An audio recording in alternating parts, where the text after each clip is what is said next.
In this video, we'll show you exactly how to delete a YouTube short from your channel in just a few simple steps. Whether you uploaded a short by mistake or want to remove outdated content, we've got you covered. First, open the YouTube mobile app on your iPhone or Android device and make sure you're logged into the YouTube account where the short is located.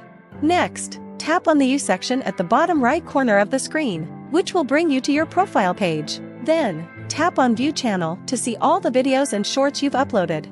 Look for the Manage Videos button located under your channel name and description. Tap on it to open the video editor. Once there, filter by selecting the Shorts option to display only the shorts you've uploaded.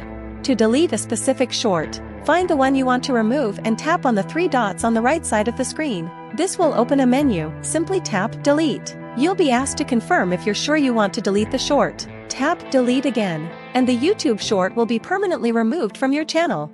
And that's it. If this video helped you, be sure to leave a like, and we'll see you soon.